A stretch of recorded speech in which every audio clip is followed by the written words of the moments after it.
Imagine waking up one ordinary morning and noticing that your life has been running on a quiet automatic mode for so long that you can no longer hear your own inner voice clearly. You do everything that is expected of you and you keep moving through the day. Yet something essential still feels missing deep inside. Because the real issue is not that your life is falling apart, but that your attention has been scattered until you stopped feeling present in your own mind. If this feeling sounds familiar, you should not treat it like a personal failure, and you should not take it as proof that you are weak or ungrateful, because human beings have been wrestling with this same invisible struggle for thousands of years. The Stoics lived under intense pressure that most of us can barely imagine, and still they wrote about the same fear, the same restlessness, and the same hunger for meaning, which tells you that this problem is not modern and it is not rare. But it is part of being human when you forget how to direct yourself. Today we are going to walk through 5 Stoic principles that rebuild a person from the inside out. And we will do it not by trying to control the world around you, but by changing what you do with your mind, your body, your desires, your relationships, and your purpose. Your first task is not to fix the whole world around you, but to reclaim the part of your life you actually control. Because when your mind is unmanaged, everything else becomes heavier than it needs to be. Marcus Aurelius wrote his private notes while carrying responsibilities that never ended. And he kept repeating a truth that sounds simple until you try to live it, which is that you have power over your mind and not over outside events. Most people do not lose their peace in one dramatic collapse. They lose it quietly through constant noise, endless comparison, and non-stop reaction, until their attention no longer belongs to them and their thoughts no longer feel chosen. The news, the timelines, the opinions, the pressure to keep up, and the fear of missing out, all of it enters your head so early and so often that your inner voice becomes a faint whisper under the weight of everything else. When that happens, your mind turns into a battlefield you never agreed to fight on, because you start reacting to everything and reflecting on nothing. And the loudest thing outside you becomes the thing that commands you inside. So the second step of this journey is mental discipline. Because before you can rebuild your body, your relationships, or your purpose, you have to rebuild your attention. And you have to train your mind to be a tool you command instead of a room that strangers can enter. To rebuild your mind, you need a daily practice that protects your first thoughts of the day. Because the moment you wake up and reach for a screen, you allow the world to choose your mood before you choose your values. If you start your morning with noise, outrage, and comparison, you will spend the rest of the day trying to recover a calm that never had a chance to form. And then you will call it stress when it is really untrained attention. So the first training is simple and serious at the same time. Because for the first 30 minutes of your morning, you feed your mind something that makes you clearer instead of something that makes you reactive. You read something that strengthens your judgment. You reflect on what kind of person you want to be today. And you decide what matters before the world starts shouting its priorities at you. This is not about becoming perfect, and it is not about being positive. Because Stoic training is about being disciplined. And discipline means you choose your focus even when distraction is easier. When you do this consistently, your mind stops feeling like a crowded room, because you start hearing yourself again. And that is the moment you realize that clarity is not a gift. It is something you build like strength, through repetition and control.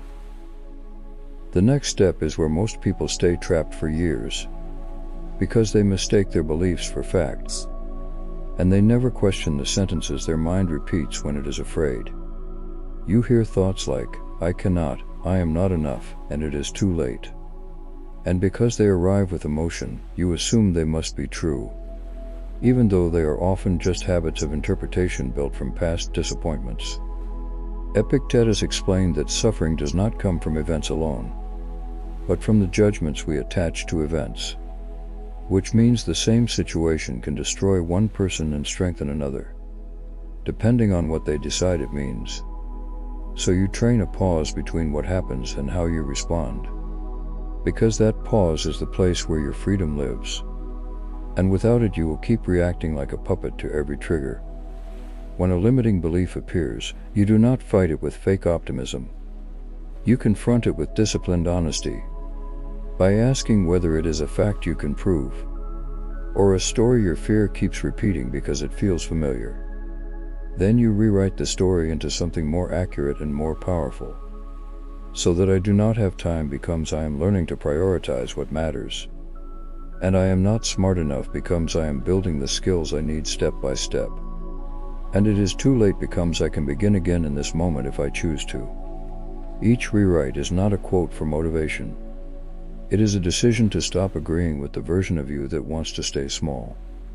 Because the moment you stop giving your assent to fear, the invisible prison starts to crack. The next practice is what turns this from a nice idea into a real transformation. Because insight alone does not change you, and a mind that is not trained will always drift back to its oldest habits. You need a simple daily ritual that makes you observe your thinking in real time. Because if you do not observe your thoughts, you will obey them automatically. And you will call it personality when it is really just repetition. So every morning you write 3 thoughts that strengthen you and 3 thoughts that weaken you.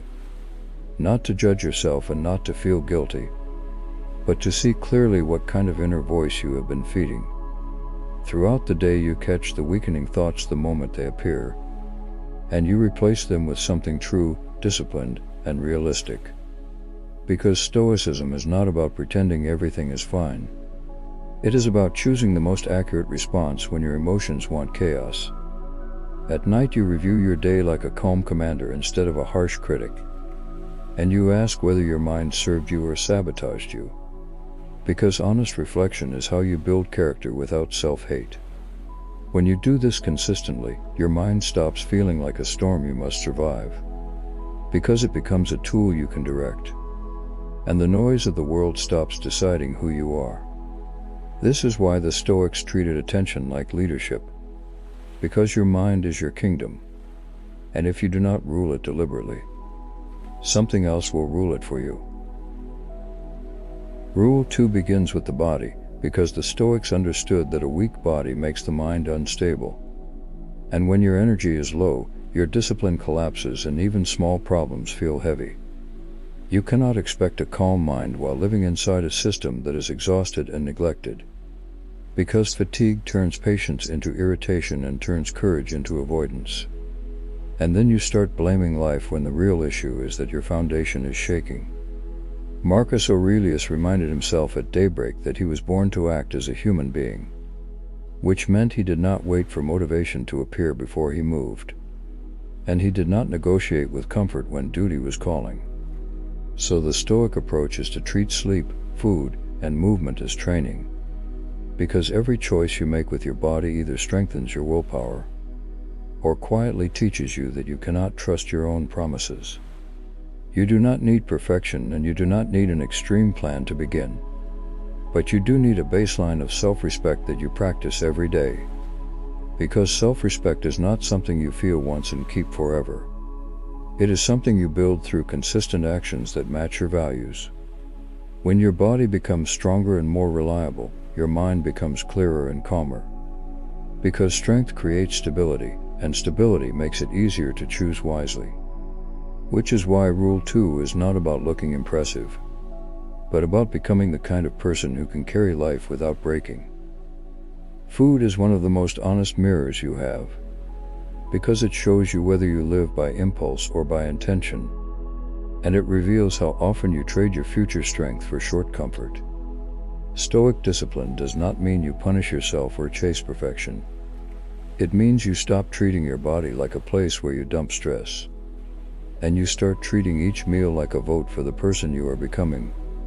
Before you eat, you ask a simple question that changes the direction of your day, which is whether this choice supports the life you say you want, or whether it keeps you chained to habits that quietly weaken you.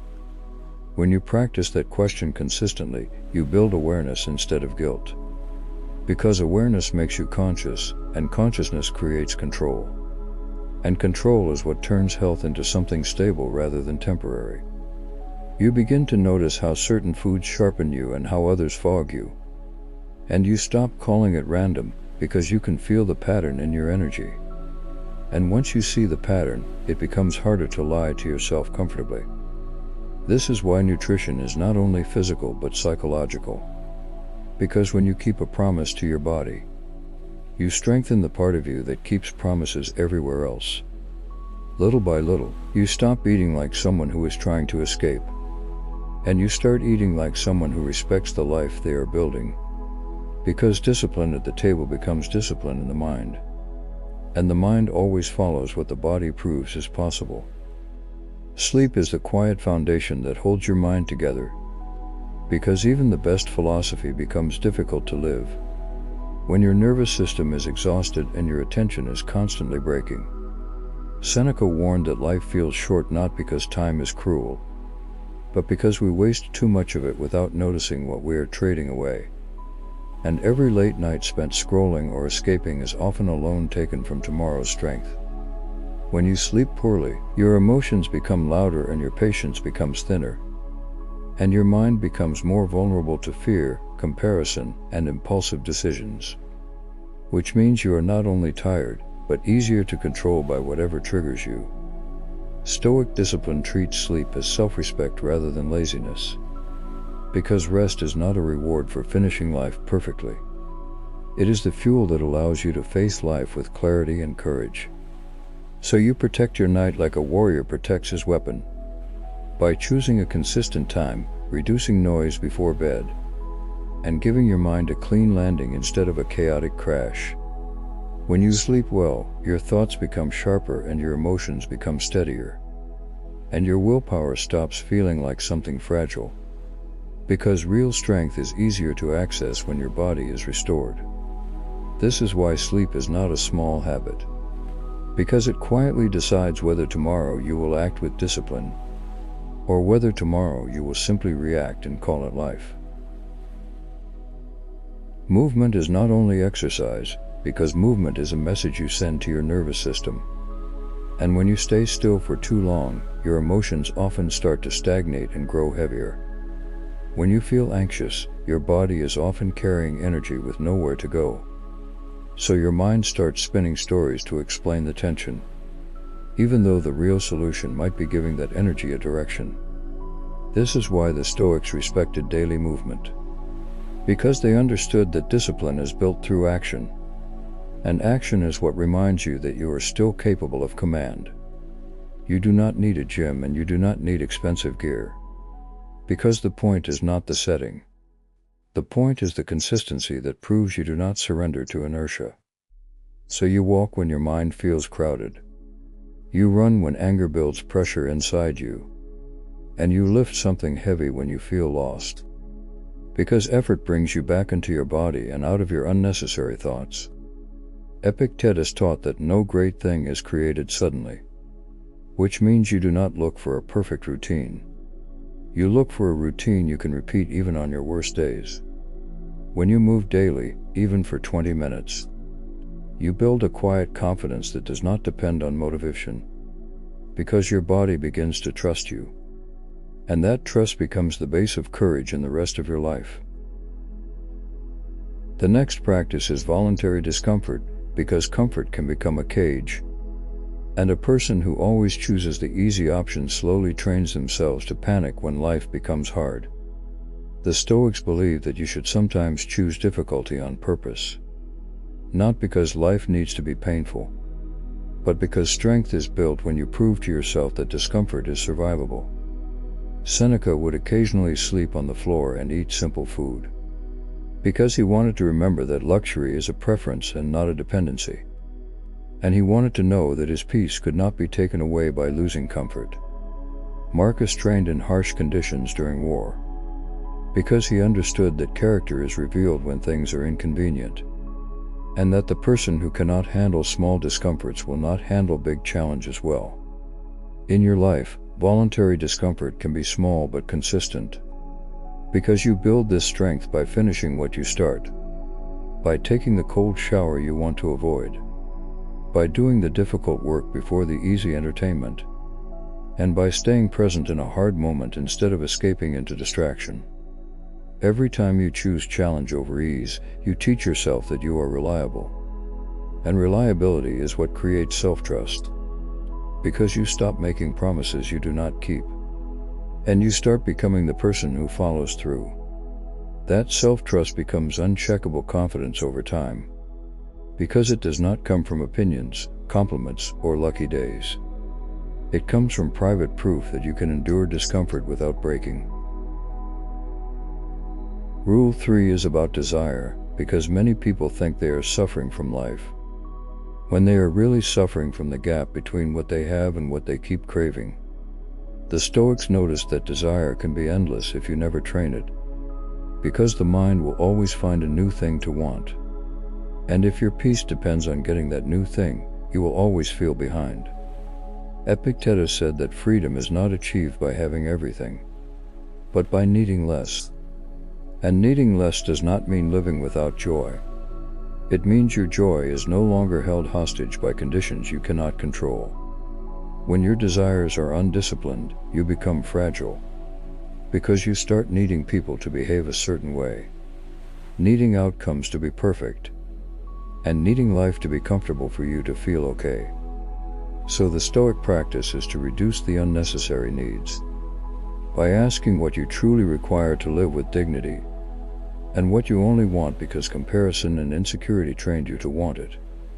When you see the difference, you start choosing simpler and cleaner priorities, because you realize that many cravings are not your true desires. They are borrowed desires that entered your life through other people's standards. As you discipline desire, your mind becomes lighter, because you stop carrying the constant pressure of wanting more, and you begin to feel rich in the most important way, which is having a stable peace that does not collapse when the world says you should want something else. A powerful way to discipline desire is to practice gratitude without becoming passive, because gratitude is not pretending everything is perfect. It is training your mind to stop overlooking what is already good and already real.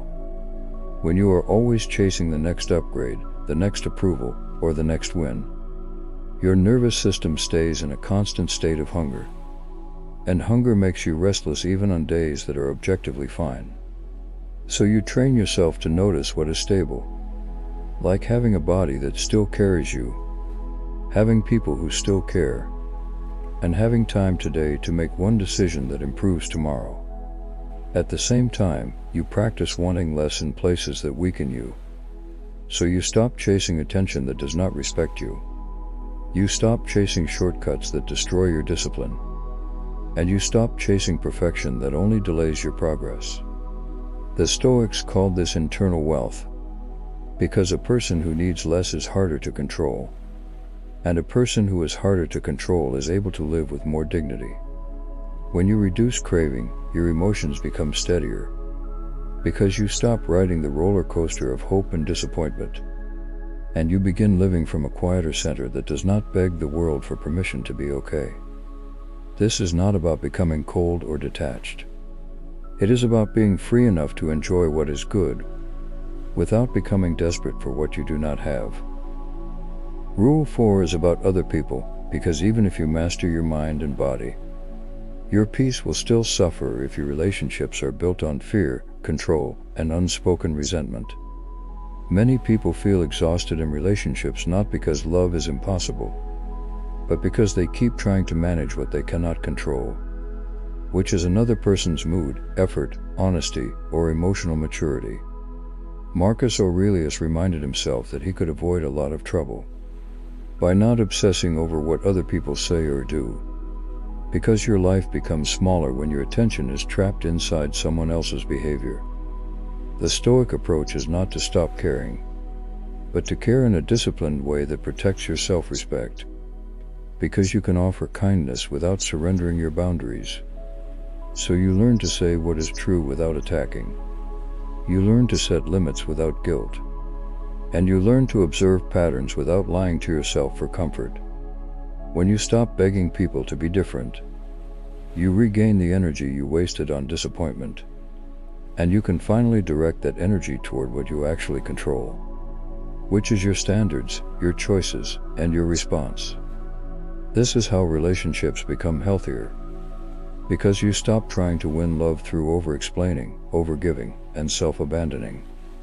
And you start building connection from clarity, respect, and steady character. A practical Stoic rule for relationships is to speak once, clearly, and without drama.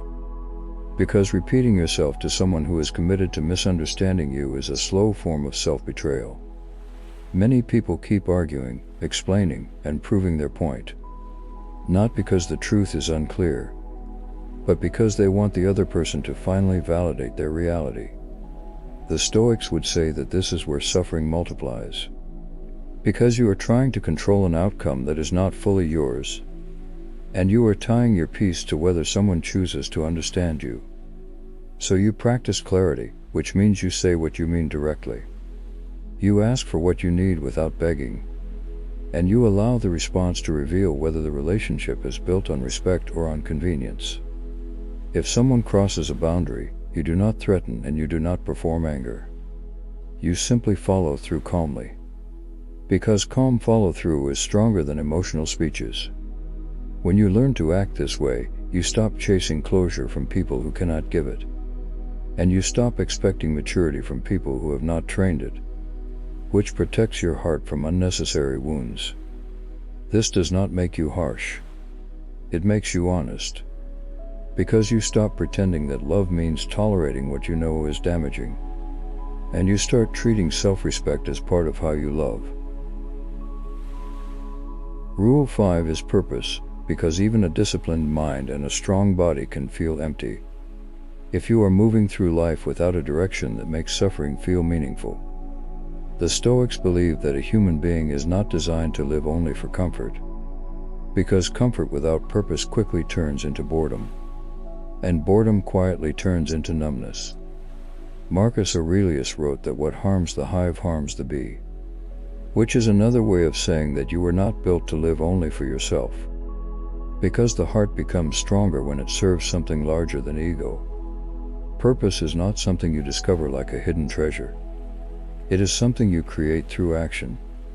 Because your direction becomes clearer when you pay attention to what makes you feel most alive. So you ask yourself when you feel awake and meaningful.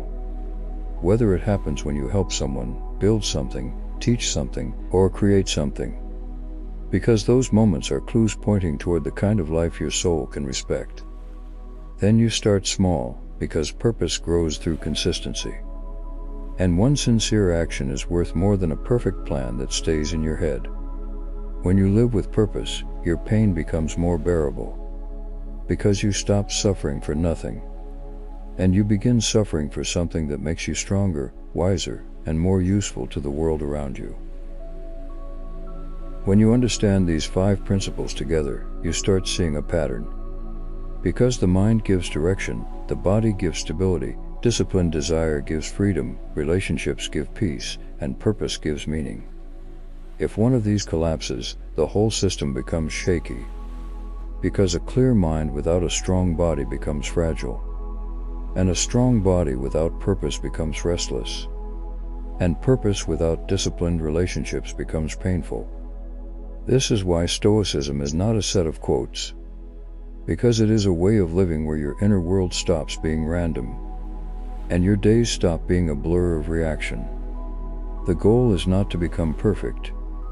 Because Marcus Aurelius struggled with anxiety, Seneca struggled with doubt, and Epictetus lived with hardship. Yet their strength came from returning to practice again and again. Even when they failed and even when they felt weak. So you stop waiting to feel ready. Because readiness is often a lie fear tells you to delay your growth. And you start treating the next small decision as the start of your transformation. You choose one moment each day where you take your mind back from noise. One moment each day where you respect your body with discipline. One moment each day where you want less and breathe more freely. One moment each day where you protect your peace with a boundary. And one moment each day where you act with purpose instead of drifting.